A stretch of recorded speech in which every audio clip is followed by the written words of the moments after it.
రాష్ట్ర వ్యాప్తంగా నిరుద్యోగులు వెంటనే ఉద్యోగాలకు నోటిఫికేషన్లు ఇవ్వాలని ధర్నా కార్యక్రమాలు చేస్తా ఉన్నారు. ఈరోజు రాష్ట్ర ప్రభుత్వము ముఖ్యమంత్రి ఏమో ఉద్యోగులు నోటిఫికేషన్లు వద్దంటున్నారని బుకాయిస్తా ఉన్నాడు. ఇవాళ ఈ లైబ్రరీలో ఉన్నటువంటి యువత గత 2.5 సంవత్సరాలుగా ఎప్పుడు నోటిఫికేషన్లు వస్తాయా, ఎప్పుడు మేము జీవితంలో స్థిరపడతామని ఎంతో ఓపికగా ఎదురు చూస్తా ఉంటే 2.5 ఏళ్లుగా రేవంత్ రెడ్డి నోటిఫికేషన్లు ఇచ్చిందే లేదు. ఆనాడు రాహుల్ గాంధీని తీసుకొచ్చి అశోక్ నగర్ సెంట్రల్ లైబ్రరీ మెట్ల మీద కూర్చొని మొదటి ఏడాదిలోనే 2 లక్షల ప్రభుత్వ ఉద్యోగాలు నింపుతామని నమ్మించారు. ఫుల్ పేజ్ అడ్వర్టైజ్మెంట్లు ఇచ్చారు. అన్ని పత్రికల్లో కూడా కాంగ్రెస్ ప్రభుత్వం అధికారంలోకి వచ్చిన మొదటి ఏడాదిలోనే 2 లక్షల ప్రభుత్వ ఉద్యోగాలని నమ్మబలికారు. ఆనాడు నిరుద్యోగులందరినీ కూడా ఒకతాటి మీదకి తెచ్చి బస్సు యాత్రలు పెట్టించి గ్రామాల్లోకి పంపించి పట్టణాల్లోకి పంపించి కాంగ్రెస్ కోటేయండి 2 లక్షల ఉద్యోగాలు వస్తాయని చెప్పించారు. తల్లిదండ్రులకు కూడా అమ్మ కాంగ్రెస్ కోటేస్తే మాకు ఉద్యోగం వస్తుందని చెప్పి ప్రచారం చేయించుకున్నారు. తల్లిదండ్రుల చేత కూడా ప్రచారం చేయించుకున్నారు. ఆనాడు నమ్మించారు, నేడు వంచింది. ఆనాడు నమ్మించడం, నేడు వంచడం కాంగ్రెస్ నైజం. కాంగ్రెస్ పార్టీ ఆనాడు చెప్పి ఇలా ముఖం చాటేసినారు. పక్కనే సినిమా థియేటర్ ఇనాగ్రేషన్ కు పోతుండు రేవంత్ రెడ్డి గాని అశోక్ నగర్ సెంట్రల్ లైబ్రరీ వైపు కన్నెత్తి కూడా చూస్తలేడు. ఎందుకంటే ఆడికి పోయేటట్లేదు పరిస్థితి. ఇవాళ ఎంత దుర్మార్గం అంటే ఏ అశోక్ నగర్ సెంట్రల్ లైబ్రరీ దగ్గరికి పోయి ఆనాడు నిరుద్యోగులకు నమ్మించి ఓట్లు వేయించుకున్నాడో ఇవాళ అదే అశోక్ నగర్ సెంట్రల్ లైబ్రరీలో పోలీసుల చేత పిల్లల వీపులు పగలగొట్టిస్తున్నాడు రేవంత్ రెడ్డి. పోలీసుల చేత రక్తాలు గారించే విధంగా పిల్లల్ని కొట్టిస్తున్నాడు రేవంత్ రెడ్డి. సెంట్రల్ లైబ్రరీకి తాళాలు వేసి దాన్ని పోలీసుల నిలయంగా మార్చిండు రేవంత్ రెడ్డి. నేను అడుగుతా ఉన్నా, బల్మూరి వెంకట్లో ప్రొఫెసర్ కోదండరామ్ గారు, రేవంత్ రెడ్డి గారు, బట్టి విక్రమార్కలో ఎందుకు మీ గొంతులు మూగబోయినాయి? ఆ రోజు పెద్ద పెద్ద మాటలు చెప్పింది కదా. ఆనాడు కేసీఆర్ గారు 2 లక్షల ఉద్యోగాలకు నోటిఫికేషన్ ఇచ్చారు. 1,60,000 ఉద్యోగాలు మేము నింపాం. బీఆర్ఎస్ హయాంలో 1,60,000 నింపినాం.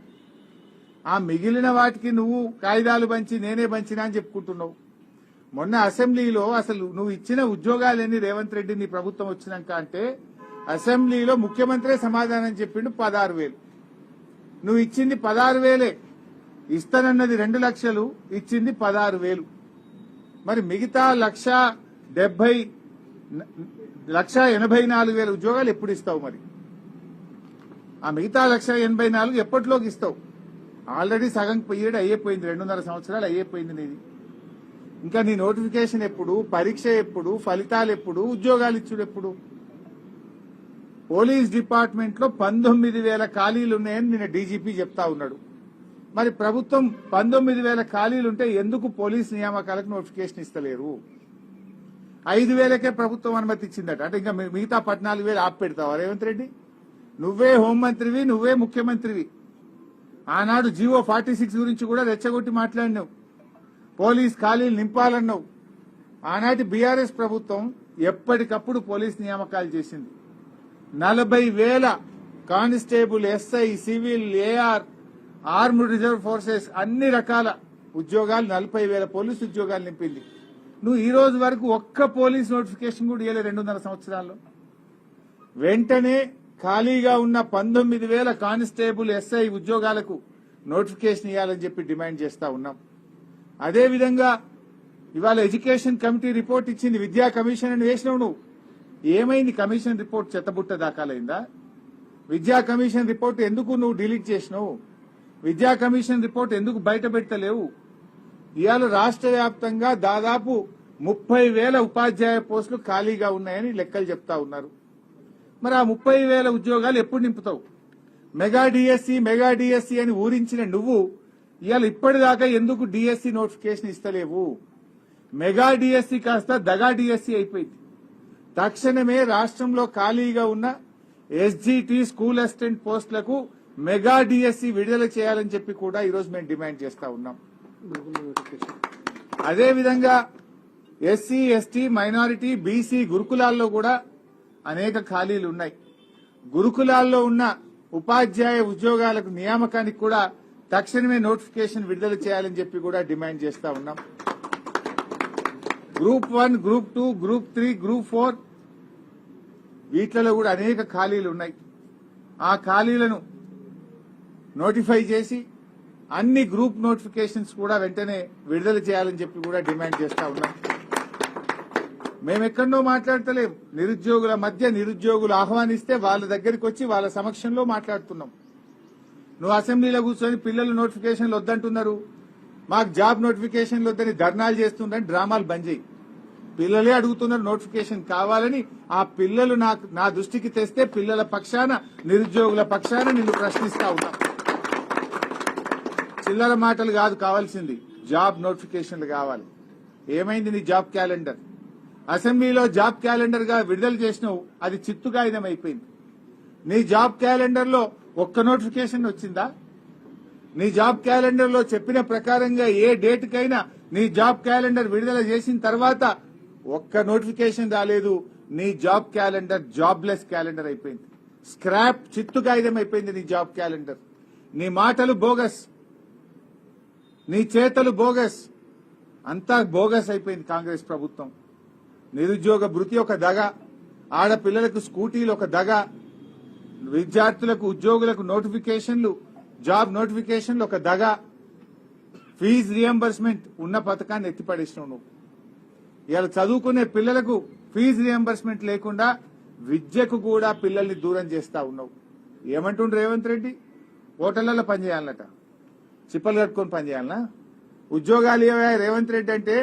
ఉద్యోగాలు లేవు, ఐటీ పోతుంది, ఏఐ వచ్చింది, హోటళ్లలో పనిచేయండి అంటుండ్రు. అంటే ఏమడుగుతున్నావు? బోర్లు కట్టుకోమంటున్నావా? హోటళ్లలో సర్వీస్ చేయమంటున్నావా? మా పిల్లలు పీజీలు చేసింది, గ్రాడ్యుయేట్లు అయింది, డాక్టరేట్లు పొందింది, బీఈడీలు చదివింది, హోటళ్లలో పనిచేయడానికి రేవంత్ రెడ్డి? ఇలా నిరుద్యోగుల్ని అవమానపరుస్తున్నావు నువ్వు.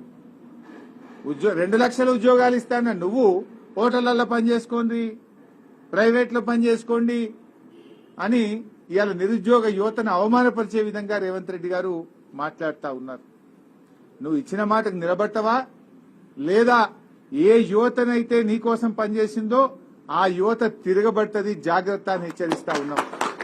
ఏ నిరుద్యోగులైతే నీ కాంగ్రెస్ పార్టీకి పనిచేసిండ్రో రేపు ఆ నిరుద్యోగులే నీ కాంగ్రెస్ పార్టీకి మరణ శాసనం రాస్తారు, జాగ్రత్త అని చెప్పి హెచ్చరిస్తా ఉన్నాం. అయ్యా భట్టి గారు, నువ్వే ఇచ్చినావు అసెంబ్లీలో జాబ్ క్యాలెండర్. మరి నీ జాబ్ క్యాలెండర్కి ఏమైనా ఉన్నదా? అసెంబ్లీలో చెప్పిన మాటకి ఏమైనా విలువ ఉన్నదా? ఎందుకు నోటిఫికేషన్లు ఆలస్యం చేస్తా ఉన్నారు? What is the reason?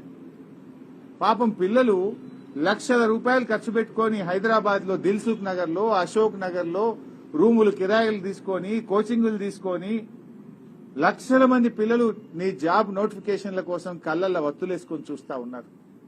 అనేక జిల్లా కేంద్రాల్లో పిల్లలు లైబ్రరీలో కూర్చొని రాత్రి పగళ్లు ఎప్పుడు నోటిఫికేషన్ వస్తుందా అని కష్టపడి చదువుకుంటా ఉన్నారు. అరే ఏజ్ రిలాక్సేషన్ ఇవ్వంటే ఇవ్వవు నువ్వు, అటు జాబ్ నోటిఫికేషన్ ఇవ్వవు, ఏజ్ రిలాక్సేషన్ కూడా ఇస్తలేవు. ఆనాడు బీఆర్ఎస్ 10 సంవత్సరాలు ఏజ్ రిలాక్సేషన్ ఇచ్చింది, నువ్వెందుకు ఏజ్ రిలాక్సేషన్ ఇస్తలేవు? ఎందుకు దాన్ని 34కే పరిమితం చేస్తా ఉన్నావు? ఎందుకు మొండి పట్టుదలకు పోతా ఉన్నావు?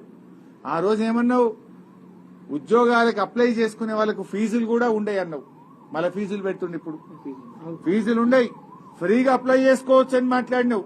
మరి ఇప్పుడు ఎందుకు ఫీజులు పెడుతున్నావు? ఫీజులు ఎందుకు పెడుతున్నావు? మేము భోజనాలు పెడతాం, ఫీజులు ఉండయి, మేమే కోచింగ్లు ఇస్తాం, మేమే 2 లక్షల నోటిఫికేషన్లు ఇస్తామన్నావు. నోటిఫికేషన్ లేకపోయా, నీ భోజనాలు లేకపోయా, ముక్కు విండి ఏదైనా ఒక నోటిఫికేషన్ వస్తే ఫీజులు వసూలు చేయబట్టి. ఒక్క మాట అసలు నువ్వు ఒక్క రోజైనా ఒక మాట మీద నిలబడ్డావా? ఎవరి విషయంలోనైనా నిలబడ్డావా? సో మేము అందువల్లనే ఈ ఉద్యమం మరింత ఉధృతం కాకముందే, నిరుద్యోగులు తిరగబడకముందే తక్షణమే మేల్కో రేవంత్ రెడ్డి జాబ్ నోటిఫికేషన్ విడుదల చేయాలని, జాబ్ క్యాలెండర్ ను అమలు చేయాలని, 2 లక్షల ప్రభుత్వ ఉద్యోగాలకు నోటిఫికేషన్లు ఇవ్వాలని వీరందరి పక్షాన డిమాండ్ చేస్తున్నాం. లేనట్టయితే నీ సెక్రటరియట్ ముట్టడికి పెద్ద ఎత్తున పిలుపునిస్తాం. రాష్ట్ర వ్యాప్తంగా ఉండే నిరుద్యోగులతోని మొత్తం అన్ని జిల్లాల నుంచి కలిసి మరి నీ సెక్రటరియట్ ను ముట్టడించేటువంటి పరిస్థితులు దగ్గరలోనే ఉన్నాయి.